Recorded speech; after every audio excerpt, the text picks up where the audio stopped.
everyone? Welcome back to the channel. It is Denise Salcedo, and it is officially time for another prediction show. And I've been keeping it going. I've been bringing so many guests on here to talk about all of these different pay-per-views. And this time, I decided to bring on none other than Sean Ross Sapp of Fightful Wrestling to come chat AEW Revolution. Sean, what's up? It's me. I am a fart of Fightful, as some would say. And here I am to talk AEW Revolution. We got a ton of stuff to talk about, a ton of coverage this week as well. Like it's a good time. It's a fun weekend.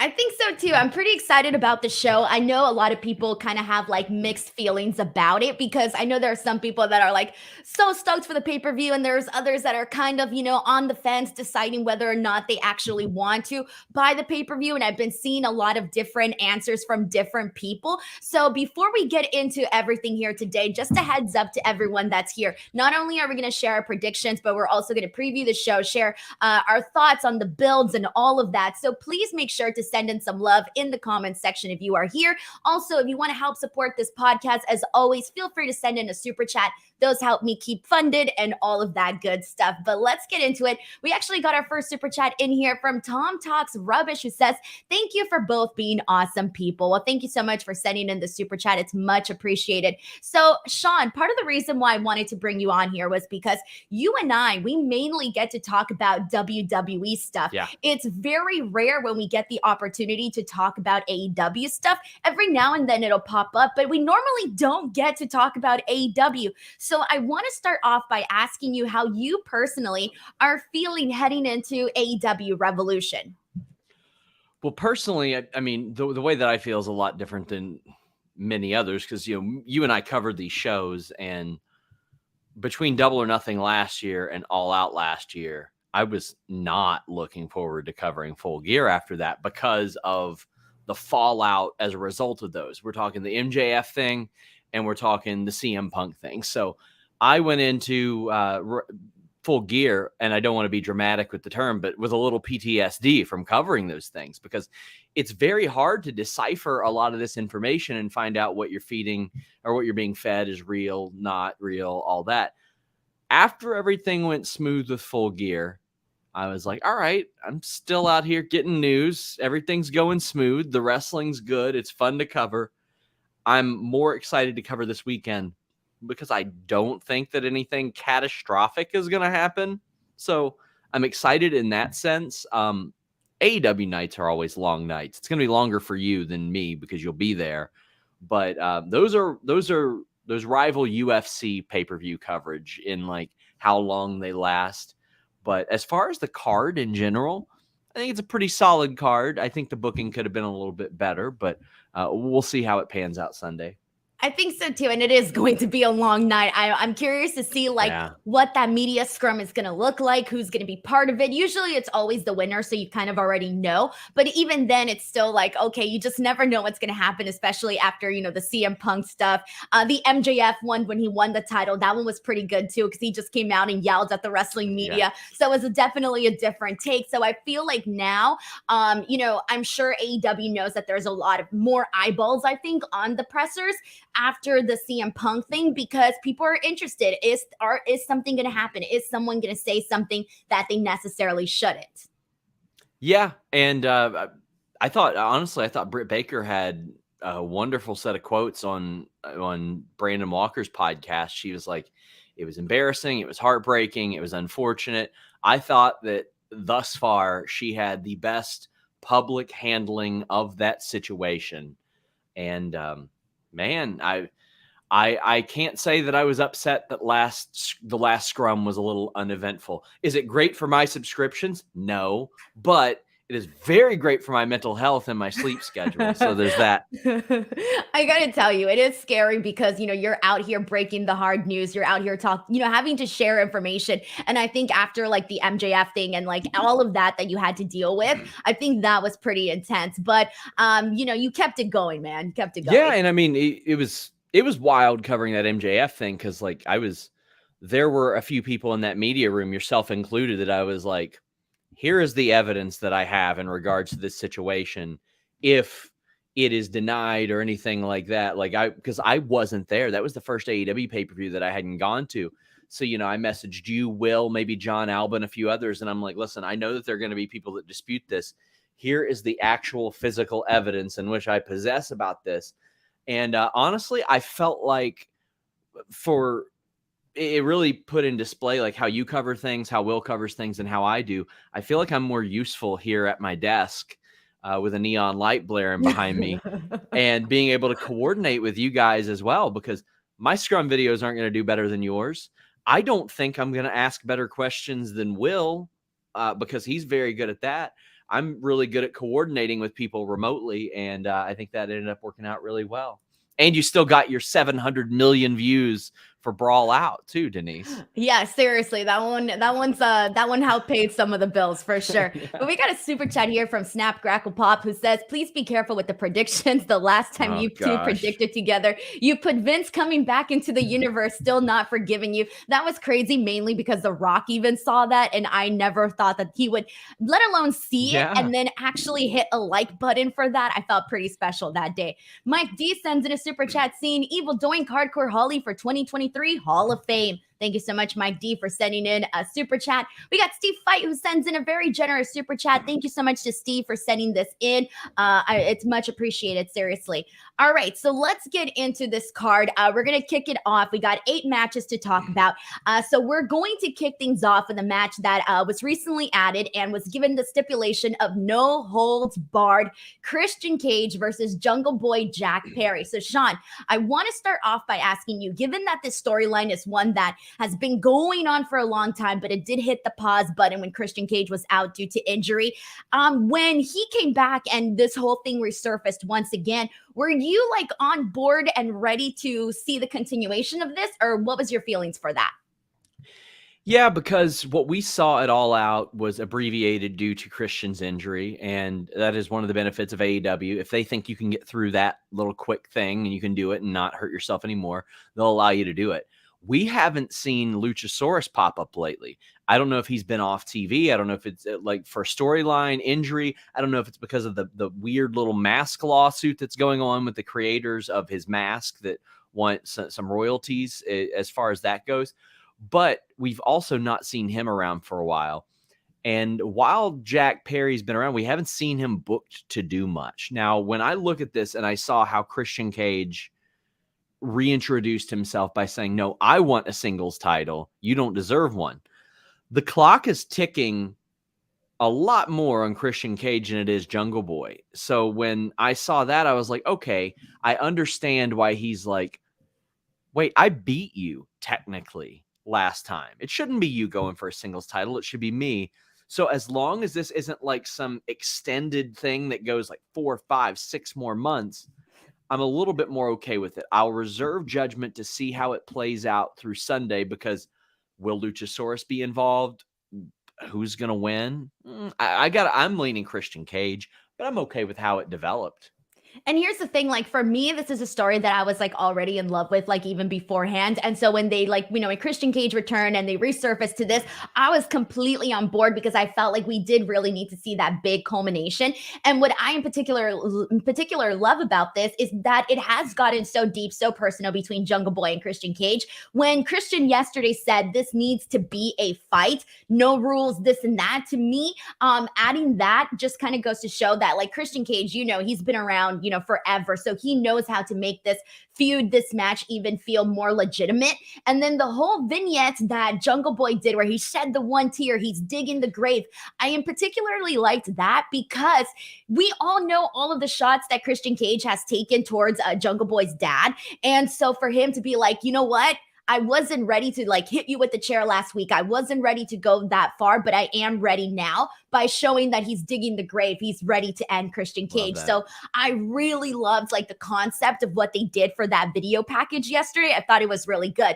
So I know you said you're going with Christian Cage here, but I'm going to have to go with Jungle Boy Jack Perry. I think this needs to be the moment where if we really want to see this finally come to an end here, we need to see Jungle Boy essentially really, I guess you can say, earn the name. I don't know, earn the name sounds wrong, but really earn the name of Jack Perry, not just being referred to as Jungle Boy.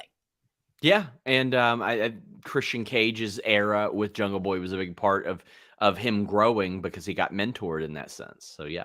We got a super chat here from the Pro Wrestling Podcast. Thank you so much for sending this in. Sheldon Jackson sends one in saying, just waiting to see if Denise will actually pull a Sean and dare to mute paywall Jesus.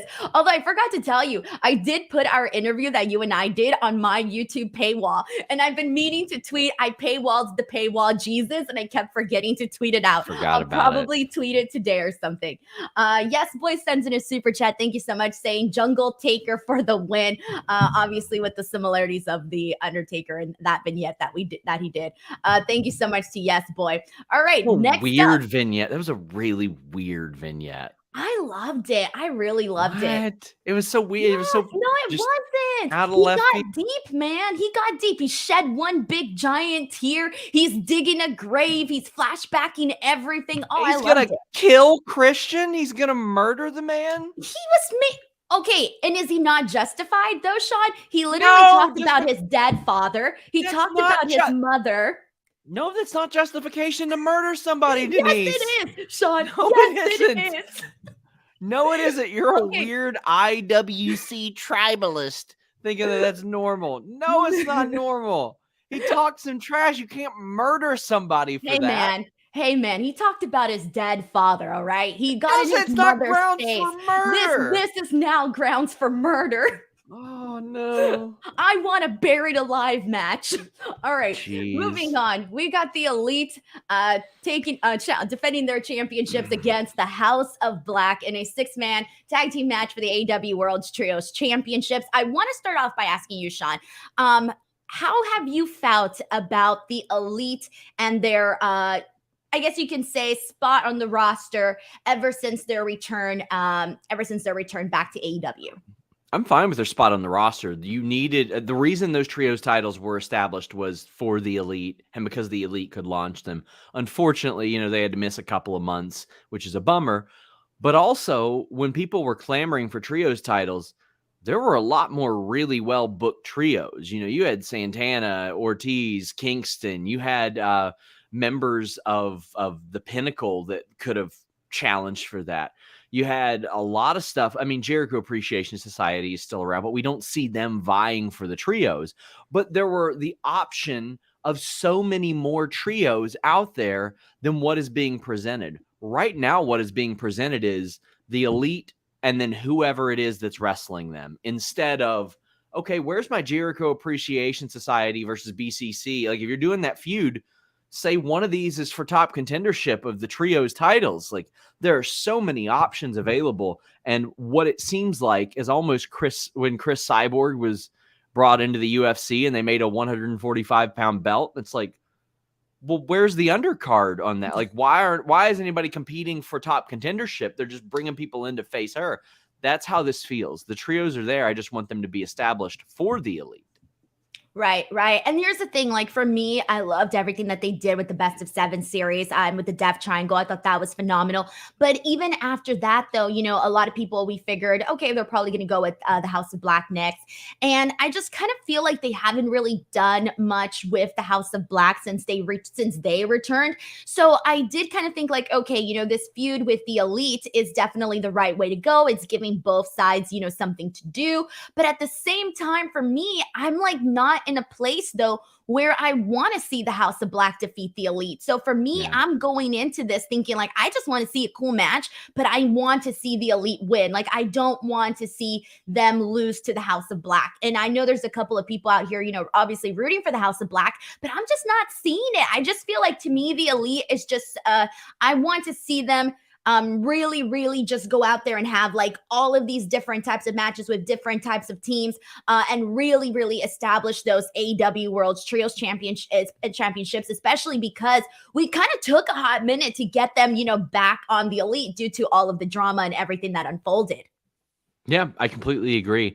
I do think if the Elite lose them, it's no big deal. They can win them back, but I think the House of Black very badly needs something because you can only do so many lights are off, lights are on things. Someone just said This build is really bad, man. And I do agree with that, Sean. I was so upset. I don't know how you felt about this, but I kind of was a little bit annoyed when they did the lights off thing during the Young Bucks Aussie Open match, where I kind of felt like it wasn't needed during the match.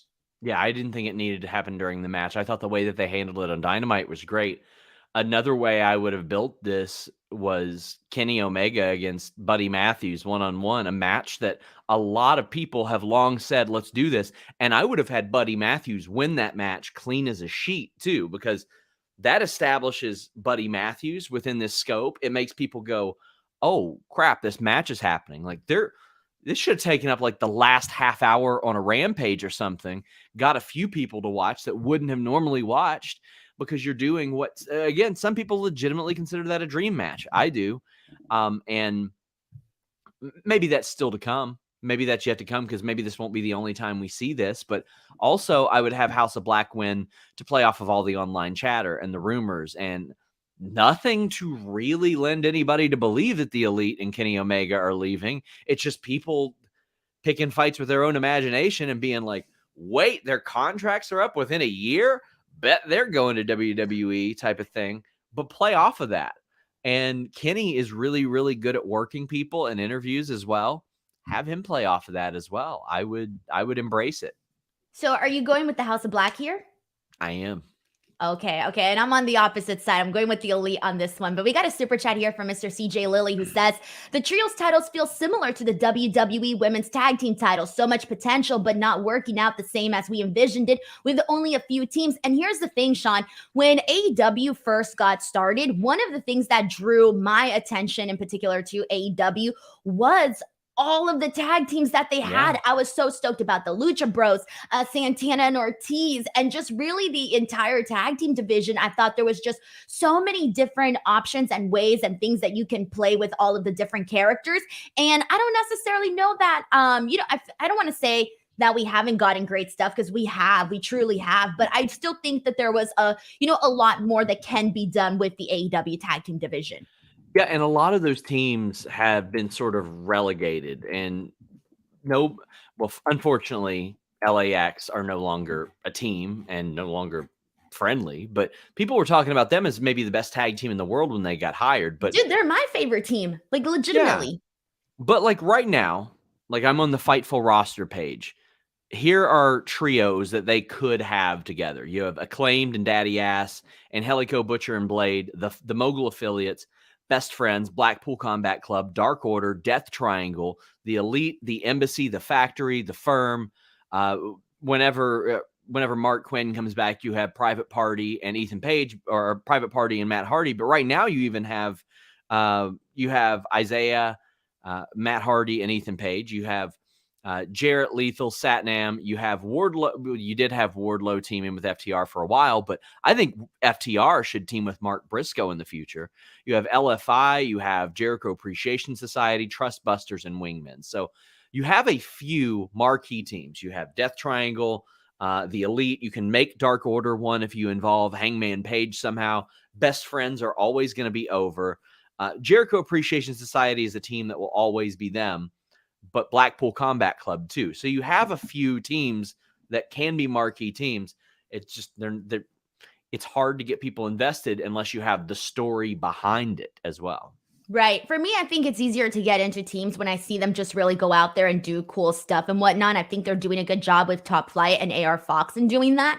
But there are a lot of teams, which you just named them right now. But there's only so many, like you said, that are marquee that I would say are credible enough to actually see them go up against, the Elite. Like with the Death Triangle. The Death Triangle was really, to me, the nearest closest team aside from the House of Black that can legitimately go up against the Elite and make me think, okay, you know what, there's a real shot here that they can defeat the Elite, which we did see with the Death Triangle. But we got a super chat here from Steve Fight. Thank you so much for this very generous super chat. He says, do you think Regal returns during MJF's match? If so, who would he help? Maybe Tony put it in when allowing Regal to go back to WWE. His name and his face has been on TV last couple of weeks. Thank you for what you guys do. So I don't think so, but Sean, you know more about this, and you want to give some feedback on this. Nope. His AEW deal is up. He is now under a deal with WWE. He's working there. He's there every day, every week. He is firmly entrenched in WWE. is not planning on an AEW return. There were no provisions that I had heard of that indicated that he would ever be back for any reason. Right now, his future is very firmly WWE for the foreseeable future. Thank you so much for Steve Fight for sending in the super chat and also asking this question in here. We got another one here from the Pro Wrestling Podcast who says, "What's up with these ladders?" Thoughts on that, Sean? I mean, I don't know necessarily what he means. I love Pro Wrestling Podcast, though. Great guy. But I saw somebody complaining about refs holding the ladders. And I'm like, really? Why? Who cares? Like, it's their job to make sure people are safe. Like, otherwise, why are those refs there? It's a ladder match. We can just watch it. But I have no problems with refs like holding ladders, making them steady. I don't care. I agree. All right. Thank you so much to the Pro Wrestling Podcast. All right. Let's move on from here. After this, we get into the AEW Women's World Championship match. We got Jamie Hayter defending her title against Saraya and Ruby Soho. Sean, here's the thing for me. I'm a fan of Jamie Hayter. I'm a fan of all these people, but for me, I actually kind of would have preferred for them, and I get why they put Ruby Soho in this, but I actually would have preferred for this match to be one-on-one between Jamie Hayter and Saraya. I haven't necessarily been too in love with the story. A lot of the stuff that Saraya and Tony necessarily hasn't been hitting the mark for me. I want to see more of I want to see more of Jamie Hayter kind of in a situation where it's mainly about her versus like, her and Britt. It always seems like there's a bunch of people jumbled up in the storyline. And I would like to see a little bit more of the singular focus on Jamie Hayter. On top of that, I kind of felt like the Ruby Soho, whose side is she on? Whose side is she not on? I felt like it just killed too much time for it to not really mean anything, at least not to me right now. Thoughts on this one here? And is there any possibility that you see Jamie Hayter losing the title? Because I clearly don't. I don't think so. I think that she's the right champion right now. She's very, very over. I understand putting Saraya in a triple threat match. You want her to get her legs underneath her as well. It's been a long time since she wrestled, and even she admitted, it was that first match was tough. So putting her in this is good because you have a marquee name, the most famous name on their women's roster in there. You've got Ruby Soho, who is known to a lot of fans that watch WWE.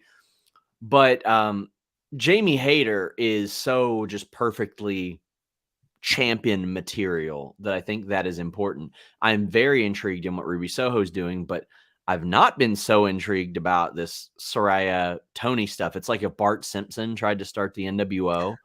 Like it's not good. And I feel like it can be good, but it just hasn't been of late. And Jamie and Britt have been significantly more sympathetic. And like, you can't just sit there and say, like, we know they work hard. We know they're good. We watch them every week. So there's elements of this that I think could do with a little more help.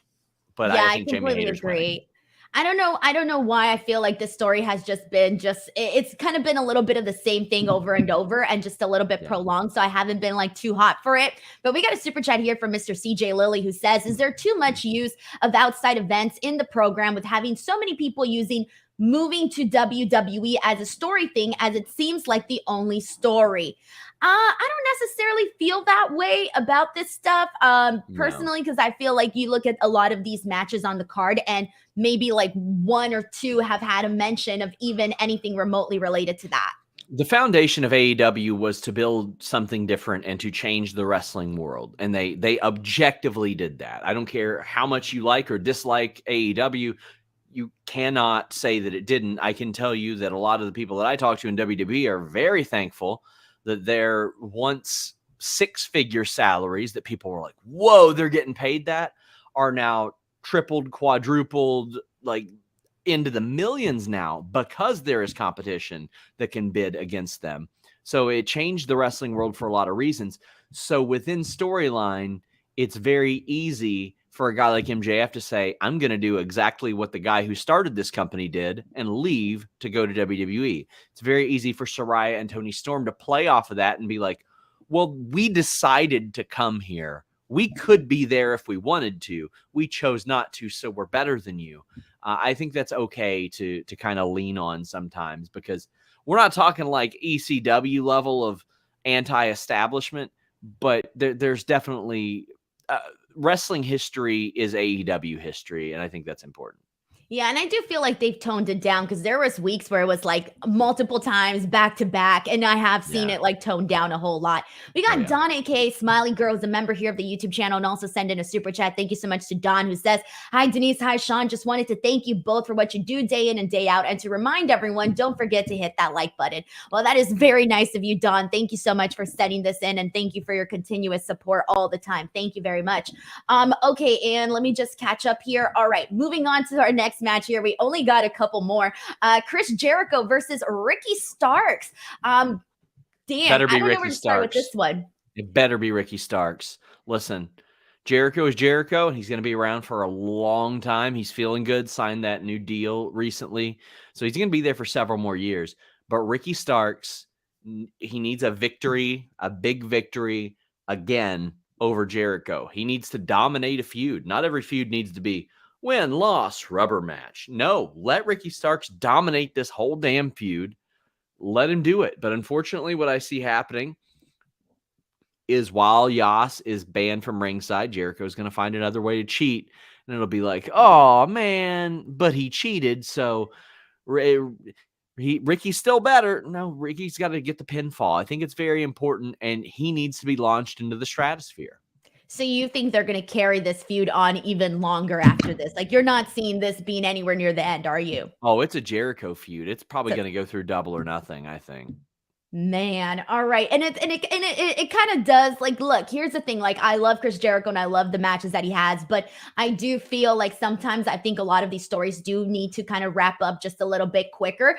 And I do like that Ricky Starks is getting this like big massive matchup here on the card. But yeah, I completely agree. I think Ricky Starks needs to get this win.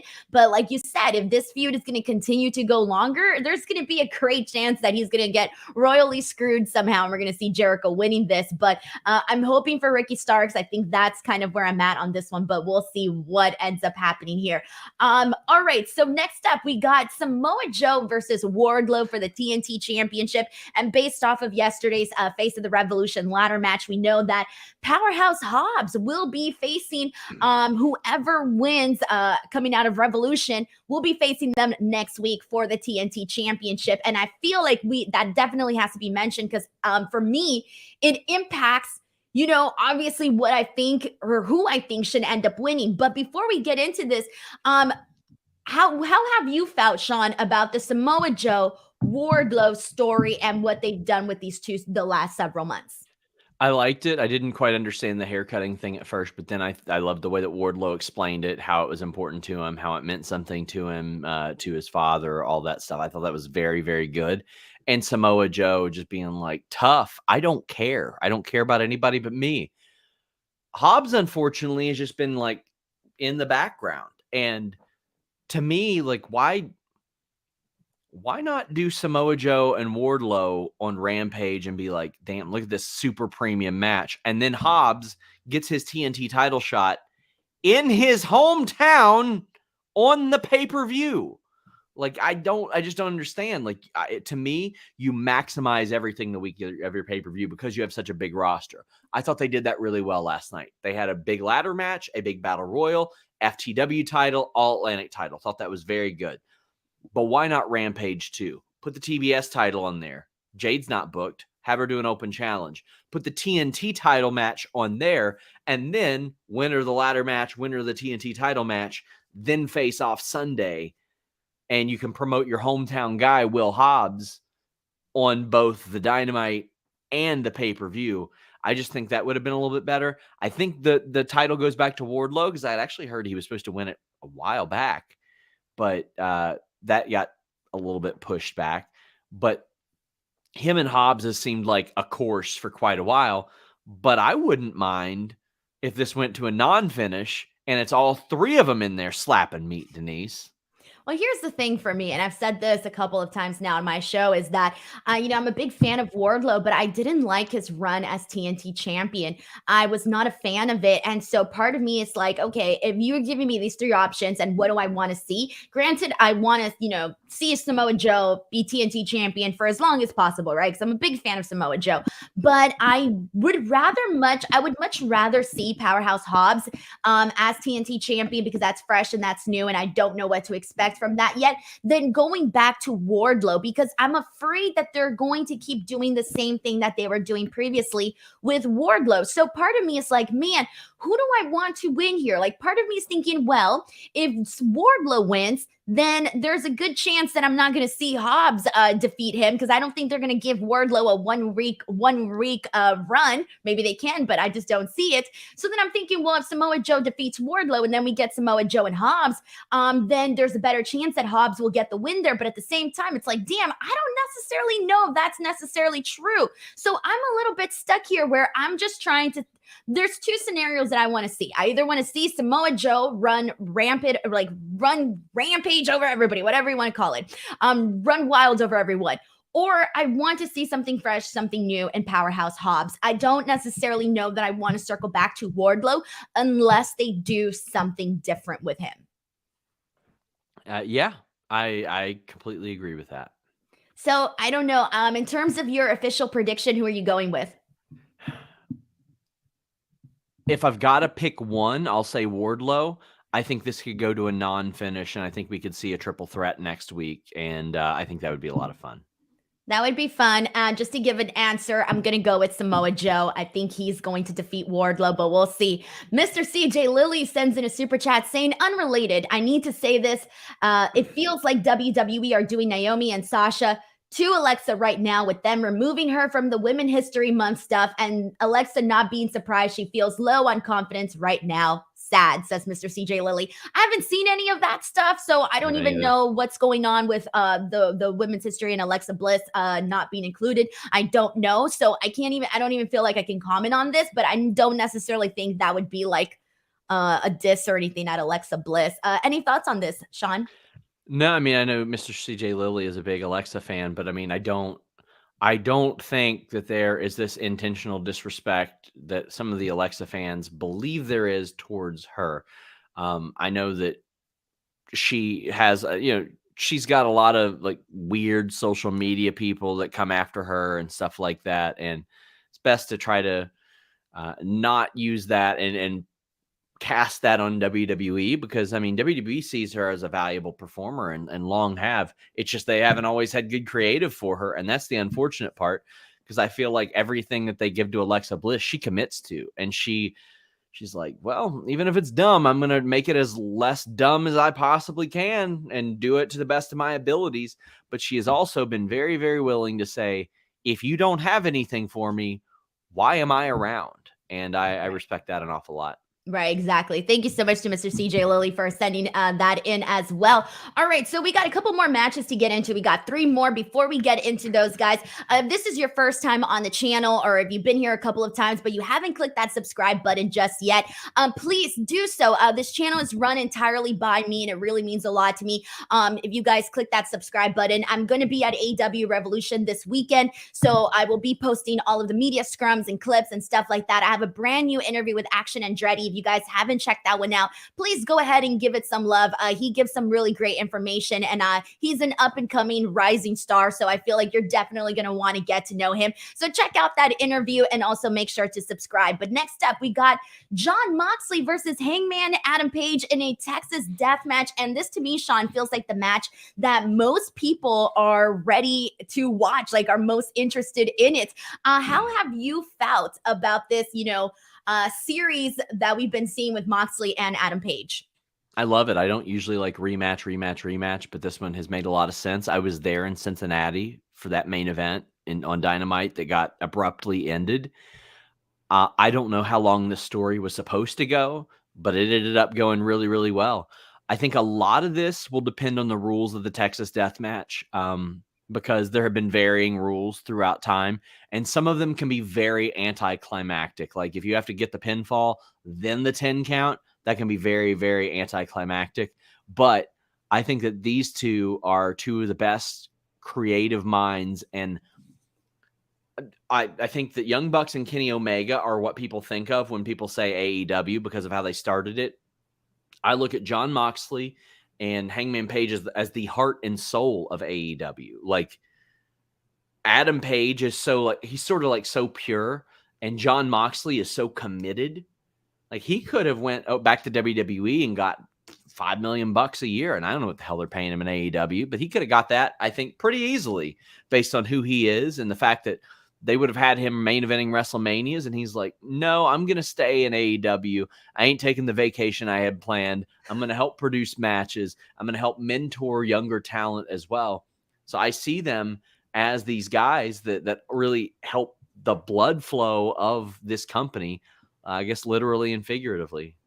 I think so too. I will say this, like, I love they've been having great matches. I loved what they did at the AEW Dynamite in Los Angeles. That was phenomenal. But so in terms of this one, like, I'm really looking forward to it because I really love that, we've seen, obviously we see Jon Moxley bleed like all the time, but we've seen Adam Page and Texas Deathmatch stuff, and we know that that we know that both sides are going to bring it and that both sides can go. I do want to talk about last night's visual because I thought it was so funny how polar opposite Hangman Page and Moxley's promos were. You got Jon Moxley all bleeding, and he's talking about how there's only room for one animal in AEW. And I love the line where he said that, Adam Page is a great man, a great wrestler, but there's only room for one animal, and that's Jon Moxley, and this is his ecosystem and everything that he said there.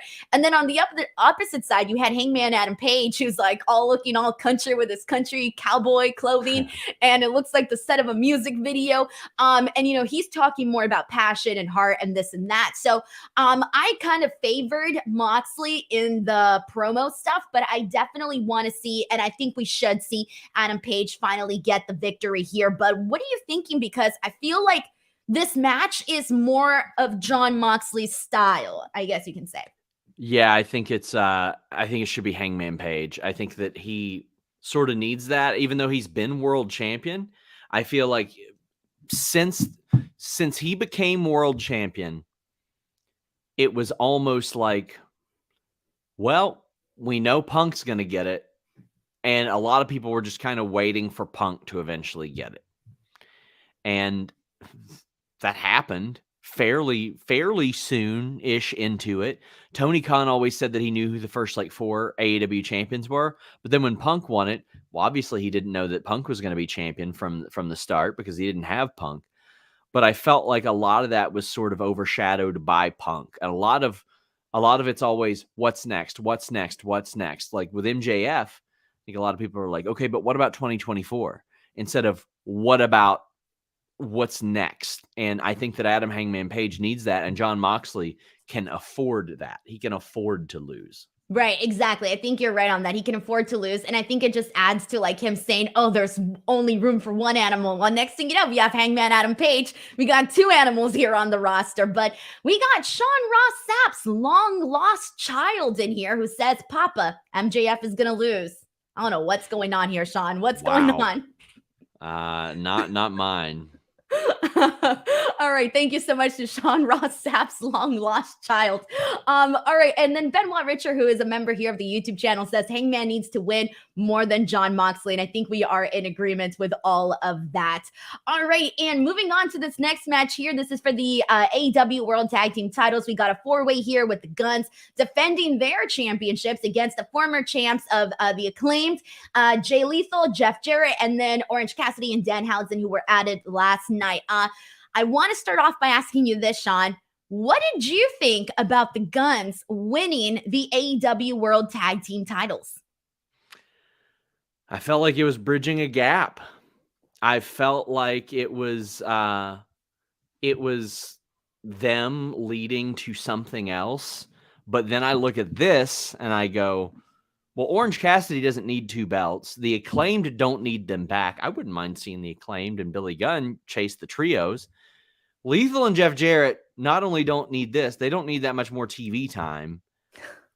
The Guns, as reported by FightfulSelect.com, just signed new deals. Where are FTR? I don't know. Sting and Darby Allin would have been great in this match. I would love to see Sting and Darby Allin as champs. The Guns, I think the Guns are better than people give them credit for. They are not as athletic or as good a wrestlers as their dads, but I think they're better at body language, facial expressions, and they're just as good at developing heat from a live perspective as he was or is. But I didn't hate it as much as other people, but I'm like, okay, I don't know what the end game is here. I really did think it would be short term, and I don't mind them as short term champions right now. Here's the thing, I hated it. When it happened, I thought, "Oh Sure. god," and I thought I understood why they did it, but given that we ended up leading into a four-way match, I'm like, "Did you really need to make the Guns champions if we're leading into a four-way match?" I thought we were gonna get just the Guns and the Acclaimed, and that the Acclaimed would get their titles back at Revolution, but then when I saw that it was gonna be a four-way, I'm like, "Okay, so we didn't really necessarily need the Guns to win the tag team titles to progress the story, in my opinion. This could have easily been done with them not as tag team champions. So for me, that really it hit the brakes on, even the minor interest that I had in this storyline, because there wasn't much interest. I was trying to find the comedy in it, and there was some good comedy in it, but it really wasn't like the kind of story that gets me, all hyped up to watch the programming. With that being said, I saw that a lot of people were upset about Jay Lethal and Jeff Jarrett being added to this match, but to me, it felt so incredibly obvious that they were going to be added here. For sure. And so I'm looking at these options, and I'm legitimately for my pick, look, I don't want to see the Guns as champions. I don't think that they're adding anything as tag team champions. The Acclaimed, obviously, I would prefer to see them get their titles back here. Orange Cassidy and Danhausen, I think, are probably amongst the favorites. If it's not the Acclaimed, it's Orange Cassidy and Danhausen, because they're both loved guys. But I just don't know what that would look like necessarily to have them as tag team champions, but I wouldn't mind it. So I'm kind of along the lines of, I don't know what's going to happen here. I feel like you can go any of these directions. Give it back to the Acclaim. Try something wildly new and put it on Jay Lethal and Jeff Jarrett, which would get a lot of heat, I think. But I have a feeling Is it the right kind of heat, though? Is it the right kind of heat? That's how I felt about the Guns. I don't think it was the right kind of heat. Sure. I think the Guns are more likely to get the right kind of heat than Lethal and Jarrett at this point, just because Lethal and Jarrett dominate and have dominated so much of AEW programming. I like them both as workers and performers. I think Jeff Jarrett's actually been very, very great in his run, but I don't need to see them every week when Scorpio Sky and Miro can't get their face on the show, when Eddie Kingston's barely been on the show. I just, I don't need that. I think the Guns win this. I think it's a very, very good match too, but I don't have that much interest in the story aspect. I don't have much interest in the story. I think the match, I'm hoping it'll be fun. I'm expecting a lot of comedy to come out of this one. But personally, I would much rather see Orange Cassidy and Danhausen or the Acclaimed retake their titles, because I don't know. I need to see something entirely different here. This one's kind of like a would you rather question, where both the options are not too great, but you got to make a choice, Spike Lee sends in a super chat saying, "We've been hoodwinked, bamboozled, and led astray by this tag division, and that's the truth, Ruth." We kind of glossed on this earlier before, but I mean, what can I say? I can't necessarily totally disagree with this. Thank you so much to Spike Lee. Likewise. And all right, now let me just catch up here, and let's go ahead and get into the last and final matchup here. So here we go.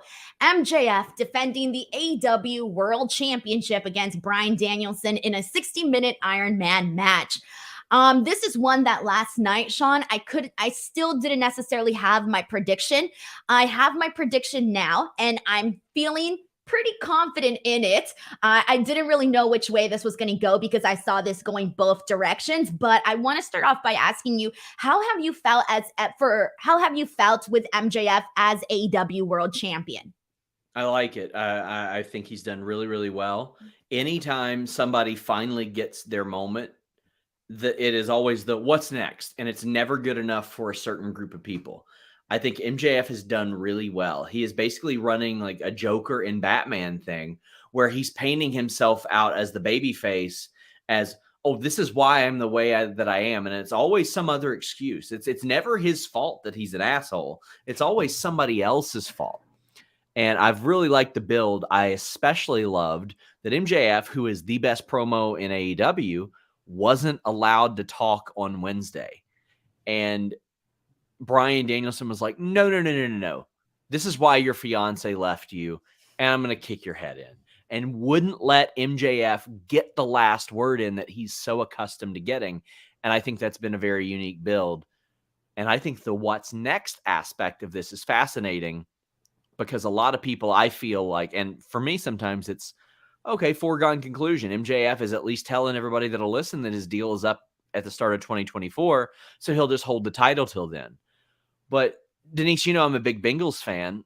It's a lot more heartbreaking to me to lose a match or to lose a game that you're in, a big game that you're in all the way through.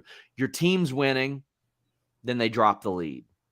Then they get it back. They drop the lead. Then at the last second, it's stolen from them. I would like to see that with MJF. I'd like to see Danielson win the title, then MJF win it right back. I would love to see him do that a couple times, and then at the very last second of 2024, he snatches it right back. Just when you think, oh, okay, well, this is it. He's really not going to be champion. He snatches it back because it's not about him leading for all 4 quarters of the game. He's just got to lead with 3 seconds left in the game until it hits 0 on that clock for 2024. So for mine here, I'm also going to ask you because you revealed that, you posted on Twitter about how when MJF brought up that his fiance left him, a lot of people didn't know, like, oh, is this just storyline? Is this legit? Yeah. And what was your reaction to that, knowing that it was real? Well, I knew about it about a month ago, but I don't put people's private business out there unless it's legal stuff or, scandal stuff that affects something like that. But I was given the go-ahead to post that information out there because it was public at that point. So I think a lot of people thought it was just a part of the angle, but and who knows, maybe the 2 kids will rekindle things. You never know. But yeah, I was shocked. You know what? I wasn't that shocked. I was a little surprised because I know that it bothered him personally, but guy's a super worker. And if he can play off of real life things, he's going to do that in order to make his angles better. And that's the way the guy is. I mean, the entire angle that led up to him becoming champion and walking out, like that started because he and Tony Khan had legitimate, like heated conversations and arguments. So he knows the smart way to make money. I love the way that Bryan Danielson mentioned in the promo yesterday where he was like, oh, this is how you do it, Max, shoulders to mat, banging rats, whatever it is that he said exactly. That was really, him saying that he wouldn't want his daughter marry someone like that. That was pretty good. But for me, I'm definitely going with Bryan Danielson. I've decided like he can't lose this match. This is his match. He needs to get the win. At first, I didn't know how I felt about MJF losing the title, so soon. But I'm like, there's no way Bryan Danielson can lose in this type of matchup. So my official pick is definitely Bryan.